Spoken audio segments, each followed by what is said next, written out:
Let's catch up with my partner in crime now, the lovely Fred, who gets the best job every night spreading the good news. Is everything in the garden rosy, FD? It is, Sangeeta, but lots of our viewers missing not being able to visit gardens at the moment, of course, including those run by the National Garden Scheme, which normally raise millions of pounds for charity every year. So what they've done is they've arranged virtual tours of private gardens all over the south. Tony Green has been to visit one, a small seaside garden that shows anyone can create their own little oasis with a little bit of imagination.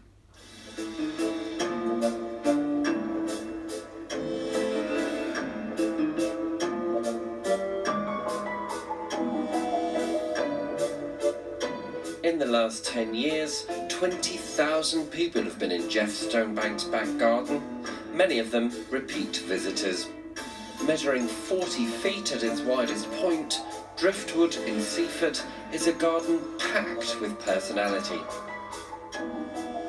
To make it into the fabled Yellow Book of Gardens Open for Charity, any garden has to have 20 minutes of interest, no matter what its size. If I think back to 2011 when we first opened, there weren't many gardens of this scale in the book. And when the county organiser viewed it, she was quite adamant. Beautiful garden, but sorry, you can't open on your own, you're too small. You have to have 20 minutes of interest. Well, that's the theory, yeah. So I found 3 other gardens in the town that she looked at and we agreed, so we opened as a group. And then a couple of years in, the current county organiser came and looked at the garden, and at that time the garden at the front was still a lawn, so it was really just what was at the back. And she said, if you do something with your front garden, I'll let you open on your own next year. So that was the drive to create the beach garden at the front of the house. Did you have a plan when you came here of what you were going to do, or have you just made this up as you've gone along? Made it up as I've gone along. When I came here, I'm still say I'm not a gardener. I was bored, to be honest. I've got nothing to do. The garden was really just 2 lawns at the back with a path up the middle, and all on a slope, so that mowing a lawn was a nightmare on a slope, and decided to get rid of the lawns. And I just started in the corner where the summer house is one summer, and slowly worked my way down the garden over the next 3 years. If I see a plant I like, I buy it. It's got 2 choices. It'll sink or swim.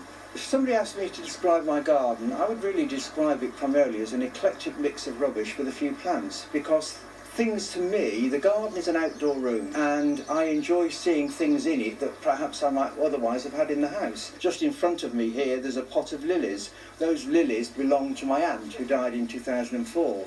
I inherited the pot. They're in the same pot she had them in. Auntie Margaret rises like a phoenix every year. She dies back and I chuck her behind the summer house. Since its first open day, Jeff's garden has raised £30,000. Social distancing here isn't an option, so it won't be opening this year. Every year I bake up to 2,000 portions of cake to sell in the garden. I haven't had to bake cake this year either, which is actually quite nice. So, completely different experience in lockdown. We've been very lucky. The weather has been incredibly good here during the time we've been stuck here, so the garden's been a real sanctuary to enjoy. Thanks to the NGS virtual visits, it's still possible for others to enjoy Driftwood and dozens of other gardens to see how even the smallest space can inspire. Tony Green, ITV News, Seaford. Jeff, it is amazing. Well done. And this is how those lovely lilies my aunts looked 3 weeks after filming.